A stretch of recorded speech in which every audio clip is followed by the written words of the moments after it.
Xin chào các bạn, hoan nghênh quý vị đã ghé thăm kênh Nagi Kiếm Hiệp và Huyền Sử. Đây là một video về chủ đề kiếm hiệp Kim Dung. Trong thế giới tiểu thuyết kiếm hiệp đầy sóng gió của cố nhà văn Kim Dung, có không ít nhân vật khiến độc giả phải lắc đầu cảm thán. Họ sở hữu ngộ tính cao ngất trời, luyện võ công nhanh như tên lửa, thế nhưng, quái oăm thay, kết cục lại chẳng mấy huy hoàng. Có người thì vấp ngã ngay trước ngưỡng cửa thành công, có kẻ dù hết sức cố gắng vẫn không thể vươn mình trở thành đại cao thủ.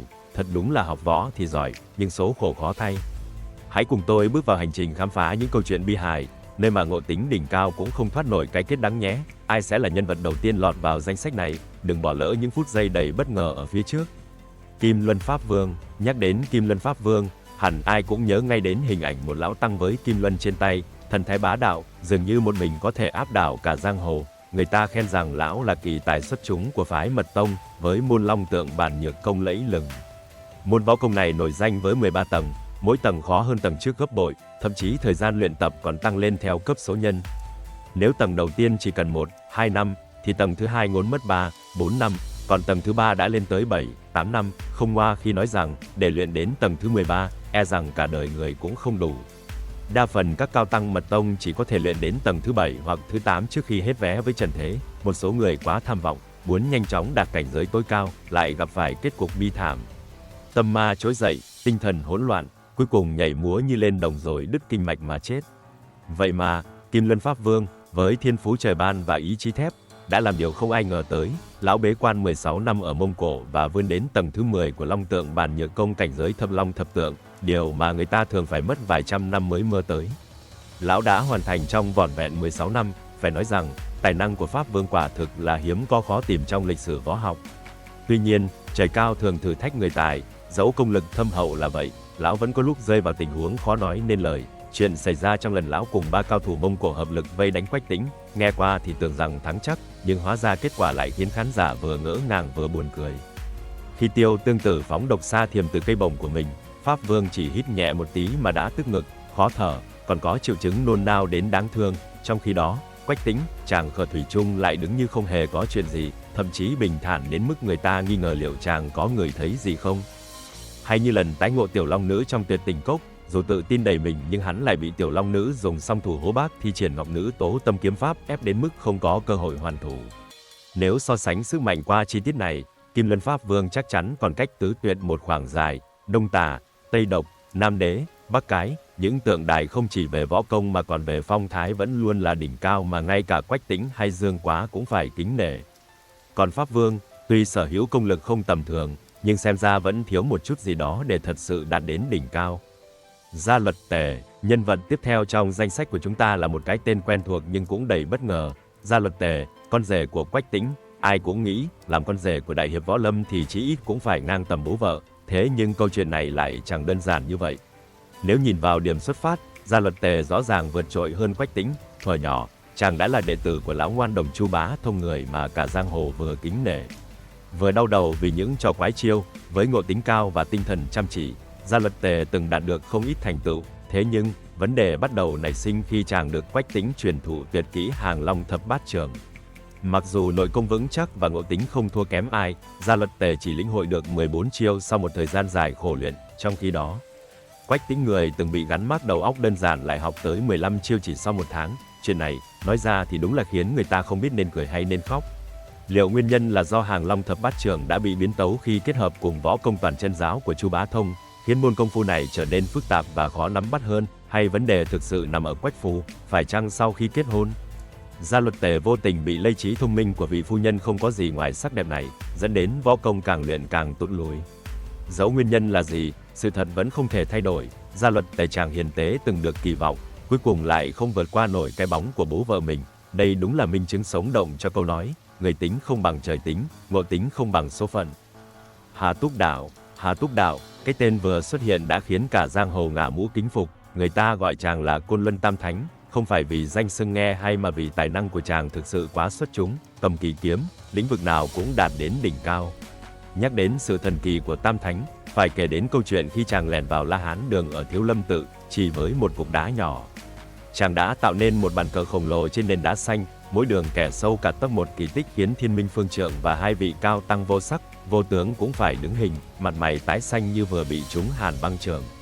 Kim Dung từng miêu tả rằng khi Hà Túc Đạo xuất chiêu, tốc độ của kiếm pháp nhanh đến mức không thể nhìn thấy rõ một thứ kiếm thuật tinh diệu hiếm ai bì kịp. Thế nhưng, tài năng vượt trội cũng không thể giúp Tam Thánh tránh khỏi nỗi đắng lòng của cuộc đời. Trên đất Thiếu Lâm, Hà Túc Đạo dốc hết sức mình giao đấu với Giác Viễn, một lão tăng không danh tiếng gì mấy, thế nhưng, oái oăm thay, chàng vẫn không thể giành chiến thắng, từng đường kiếm lướt đi như gió, nhưng cuối cùng vẫn bị Giác Viễn, người chẳng nổi danh về võ công, hóa giải một cách nhẹ nhàng. Sau trận thua đau đớn đó, Tam Thánh không chỉ thất vọng vì bản thân mà còn phải gạt bỏ mối tình chớm nở với tiểu nữ Quách Tương, người con gái khiến chàng lưu luyến nhất, đúng là kiếm pháp siêu phàm cũng chẳng chống nổi số phận trớ trêu. Cầu Thiên Nhẫn, nhắc đến Cầu Thiên Nhẫn hay còn gọi là Từ Ân, người ta thường nghĩ ngay đến một nhân vật võ công cao cường, được xem là chỉ đứng sau Ngũ Tuyệt, với môn công phu thiết trưởng vang danh thiên hạ. Lão từng được xếp ngang hàng với Nhất Dương Chỉ của Nhất Đăng Đại Sư, trở thành hai tuyệt kỹ nổi bật một thời, nếu Nam Đế thi triển Nhất Dương Chỉ toàn lực. Người ta nói rằng chỉ cần một, hai chiêu cũng đủ vượt qua thiết trưởng, nhưng dù vậy, danh tiếng của cả hai vẫn ngang ngửa nhau. Thế nhưng, mọi sự so sánh đều chỉ là lý thuyết cho đến khi thực chiến.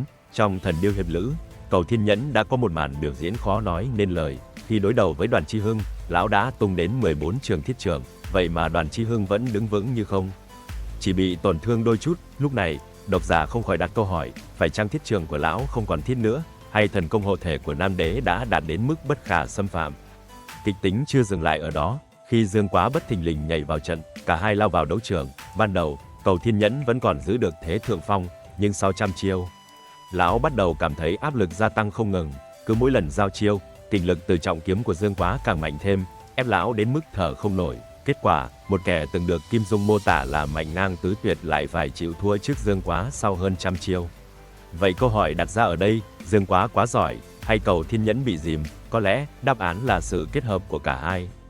Với trọng kiếm trong tay và nội lực gia tăng vượt bậc, Dương Quá thực sự là một đối thủ đáng gờm. Còn Cầu Thiên Nhẫn, dù danh tiếng lẫy lừng, nhưng lão đã không còn ở thời kỳ đỉnh cao. Đáng tiếc thay, uy danh của thiết trưởng năm nào lại kết thúc bằng một trận thua ngượng chín mặt. Mộ Dung Phục, nếu có một nhân vật bị Kim Dung dìm hàng không thương tiếc, thì không ai khác chính là Mộ Dung Phục, chàng công tử Cô Tô với xuất thân lừng lẫy từ Yến Tử Ổ. Người giang hồ từng xếp tên tuổi của chàng ngang hàng với Bắc Kiều Phong, đặt cho danh hiệu Nam Mộ Dung, đủ để thấy mức độ kỳ vọng của mọi người cao đến thế nào.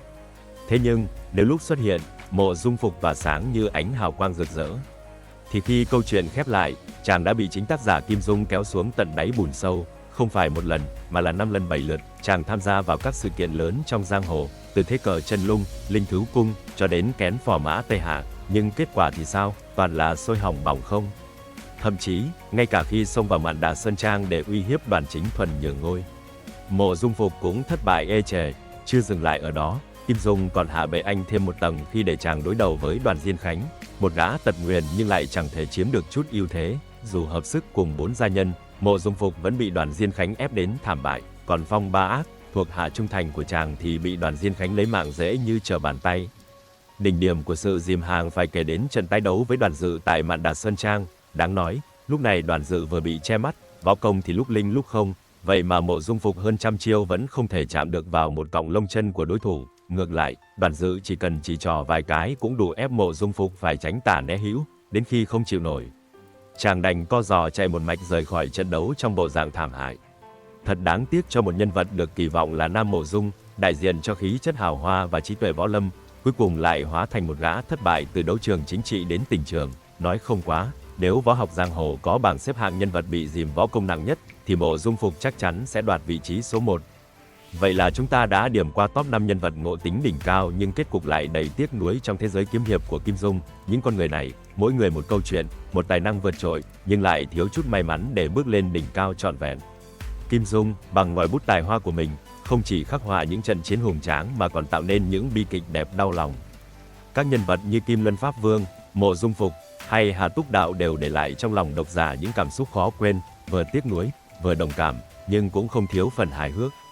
Nhìn lại, giang hồ thật là một nơi khắc nghiệt, dẫu có ngộ tính vượt trội, võ công cao cường, nhưng nếu số phận đã không cho, thì chỉ một sai lầm cũng đủ khiến huy hoàng hóa thành thất bại. Có lẽ, qua những câu chuyện này, Kim Dung muốn nhắn nhủ rằng, làm người trong giang hồ, tài năng là quan trọng, nhưng thời thế và sự kiên định mới là điều quyết định. Cảm ơn các bạn đã theo dõi kênh Nagi Kiếm Hiệp và Huyền Sử. Đừng quên để lại bình luận bên dưới Nhân vật nào khiến bạn tiếc nuối nhất? Và nếu bạn yêu thích nội dung này, hãy like, share và subscribe để không bỏ lỡ những video hấp dẫn sắp tới. Hẹn gặp lại các bạn trong những câu chuyện thú vị khác.